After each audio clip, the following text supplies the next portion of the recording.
Kenapa sih sampah plastik berbahaya?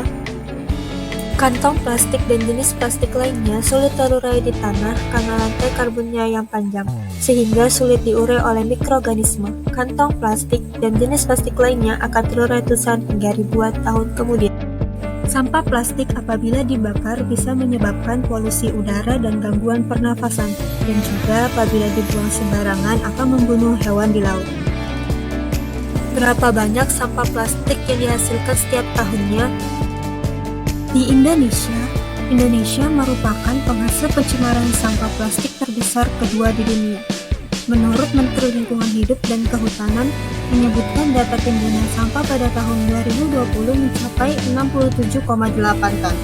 Dan di Indonesia sendiri, pengguna plastik mencapai 78 juta ton per tahun, dan diketahui yang didaur ulang hanya sebesar 2%.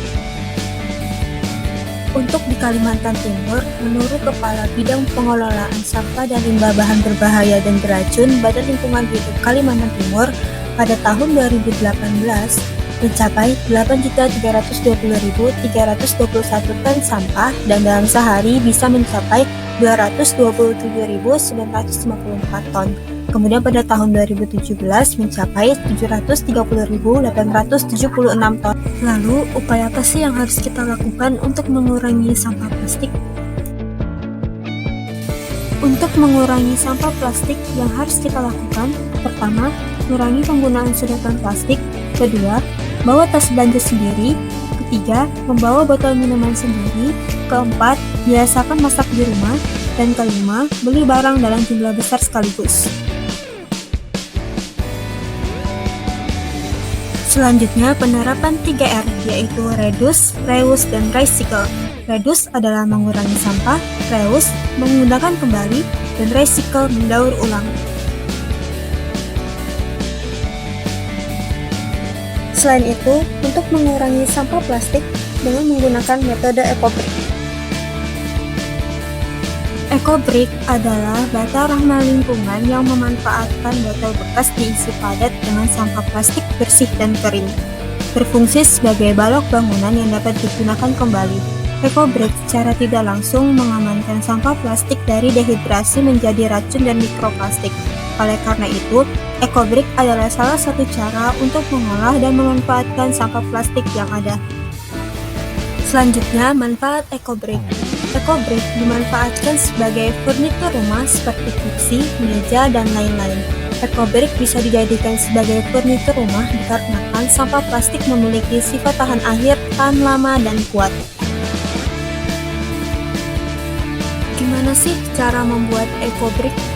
Pertama, siapkan botol bekas dalam keadaan kering dan bersih.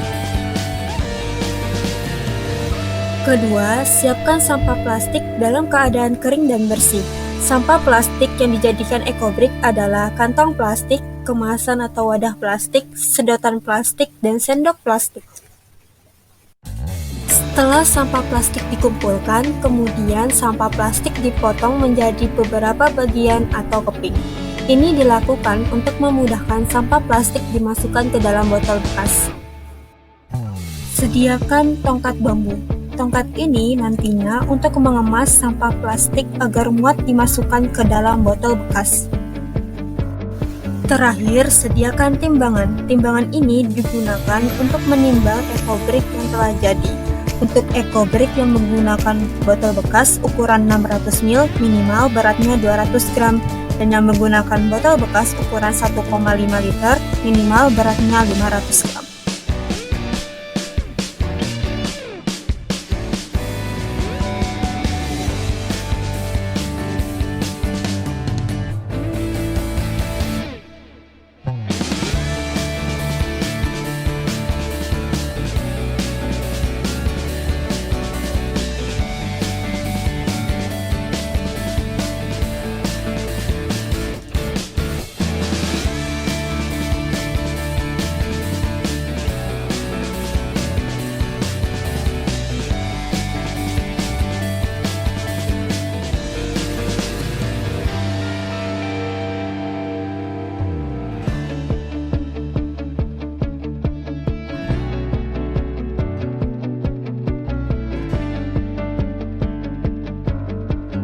Thanks for watching, semoga bermanfaat dan jangan lupa buat eco-break-nya.